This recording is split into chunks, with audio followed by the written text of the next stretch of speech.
મહેસૂલ પંચાયત અને આપત્તિ વ્યવસ્થાપન વિભાગના રાજ્યમંત્રી શ્રી સંજયસિંહ મહિડાના નેતૃત્વમાં નડિયાદ ડાકોર રોડ પર આડીનાર ચોકડી ખાતે ચોથા ભવ્ય સમૂહ લગ્નનું આયોજન કરવામાં આવ્યું હતું.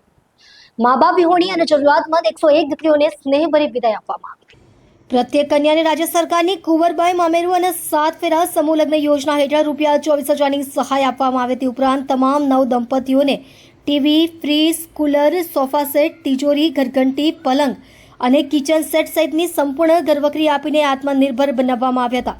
આ પ્રસંગે રાજ્યમંત્રી શ્રી મહિડાએ કહ્યું કે આ માનવતાનો ઉત્સવ છે.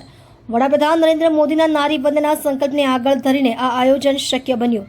તેમણે તમામ નવ દંપતીઓને એકબીજાનું આત્મસન્માન જાળવવાની અપીલ કરી. સાથે જ 7 મેના રોજ તળપદા સમાજની દીકરીઓના સમૂહ લગ્ન માટે ઉપસ્થિત રહેવાનું નિમંત્રણ આપ્યું.